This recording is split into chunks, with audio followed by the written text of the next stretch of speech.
Is dressing up for Purim a halachic thing? There's a luach over there, a nice thick luach, a book basically telling you what to do. I think that for many, the luach is basically with Kitzer Shulchan Aruch for everybody. Don't study halacha, don't study tradition.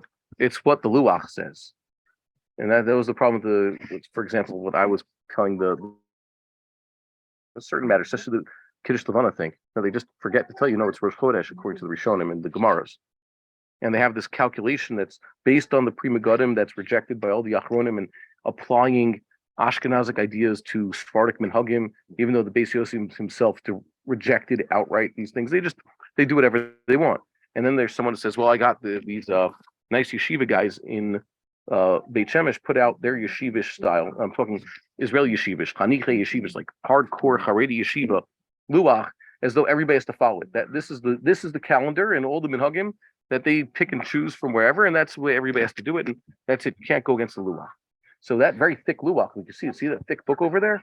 That's a 1-year luach. That's for Tafshin Pei Gimel.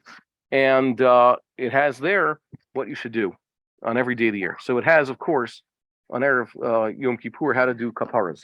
The footnote says, the Shulchan Aruch Chasers it, the Rashba and the Ran, but the Rashba's assumption is it's a well-established minhag, so we're going to go with it. And there they have the usual discussion: how many birds, what color chicken, if the woman is pregnant, what if you don't have enough chickens to go around? All these halachic, it's all halachic. Wait a second, Netzach Yisrael Lo Yishaker. Okay, you have all these halachic sounding discussion there. There's footnotes. It sounds like halacha. It's usher. You're talking about something that's inherently forbidden. We're trying to get rid of it. The Shulchan Aruch already forbade it, and he wasn't the first one. He talks about Rishonim from already the 13th century who were saying you shouldn't do this.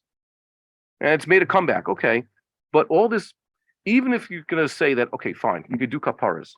What's the halachic discussion? The sages did not institute such a thing. There's no Talmudic precedent for it. So where do you get all this shakla v'tarya from? Well, it sounds halachic, but it's not halachic. There can't be shakla v'tarya and halachic discussion about something that is not halachic. There was one fellow with whom I attended elementary school, but he was a very serious bacher already. He made the decision to, let's say, leave modern Orthodox high school back in the day and go to yeshiva high school on his own, even before flipping in Israel, because he had a good Gemara cup. And already in 8th grade, he was writing Purim parodies, like halachic discussions about nonsense. It sounded like a halachic discussion, but it was about nonsense. So there's too much out there that actually, when you think about it, is not worthy of halachic discussion, because there is no halachic discussion there. It's like a recipe for children discussion. I can't imagine these things. The truth is stranger than fiction. Poe's law, the parody will become the truth soon. Which, by the way, the way you live in this century, parody is becoming truth. So about dressing up on Purim. Dressing up on Purim is not something that exists in the halacha.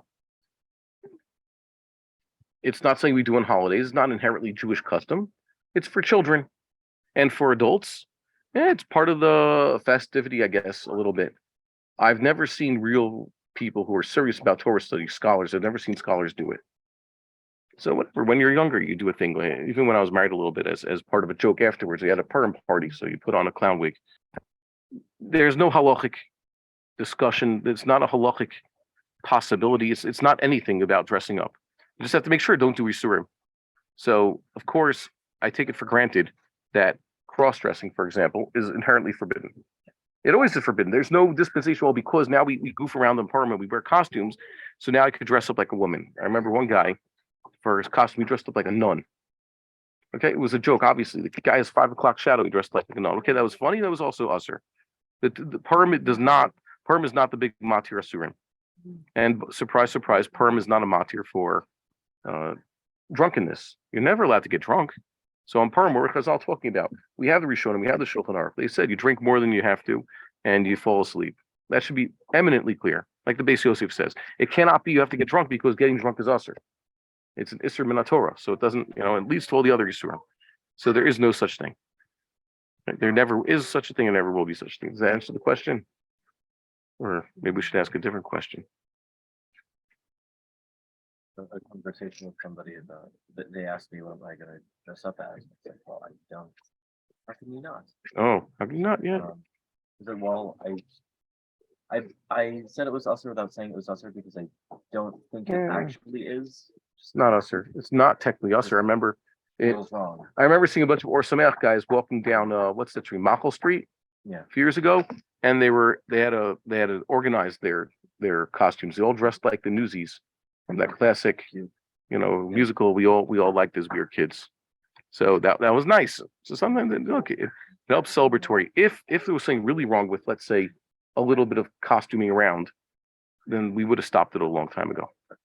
I would think, let's say, a man like Rabbi Bar-Hayim would say, do not dress up in a Purim costume on Purim. Don't let your kids do that. He's spoken out against drunkenness. Do not get drunk on Purim. Okay, and he's even said, it might not be the smartest thing to stay up all night on Shavuos, which is destructive. But I've never seen like anything go wrong with the kids. For children and teenagers, it's actually it gives them a good feeling. Let them enjoy their holidays. There's something that's infiltrating the Jewish culture here in Israel, and that is American cultural bankruptcy is infiltrating especially in secular places. What am I talking about? It used to be that the Israelis complain about Sylvester. What's Sylvester? That's it for some reason they call New Year's Day. Jewish people don't observe Christmas, of course. That's not something that caught on because that's obviously Christian. So, but they started observing the New Year's and they started having New Year's parties and all that. So for secular people, the argument was that's not part of our culture. Proud Zionists, Hebrew culture, still kept the Jewish holidays as their own. Yeah, maybe don't thank God for the holidays. You can move the stuff off the chair, but it's not something that was on their radar. And then Sylvester incorporated, and now they have such terrible things as in the culture. They've brought in the American version of Halloween and Valentine's Day and other nonsense. Sure. So that's bad. Those have no value for us. And what do they do? Halloween is a masquerading day. Better that the Jews have their own masquerade day than they import a foreign pagan. All sorts of bad things can be said about the American form of Halloween. So too Valentine's Day. These are things we should not have, and God should save us from it. So I think it's good at least that we have our own homegrown day of masquerading for people for whom that's, I guess, something that they do. Making mockery of the Torah also is a bad thing. But even the yeshivas, they had a Purim spiel or Purim rabbi, saying they do all over the place. It's a good little joke, but like our Rabbi Soloveitchik told us when we were making little jokes, he said, "Diala b'shaita." Okay, it's bad enough that people are being too joking, I guess, and they're crossing the line into the disrespectful on Purim. So better you just keep it to Purim. So you definitely can't make fun of other people. You can't say things that are ad hominem, attack people. You could discuss their ideas. If someone public has made it a public idea, so you can criticize that idea, just like we've done here. We'll say we disagree with that idea. Here's why. And we will not attack that person. Say, and that person should not be in condominium. That person should be, canceled, stripped of his position. Who would do a thing like that just because you disagree? We would like to encourage our viewers to share these videos with friends and send in your responses. If you would like to obtain Birkon Nusach Eretz Yisrael or invite the rabbi for a speaking engagement, please email us at office@machonshilo.org.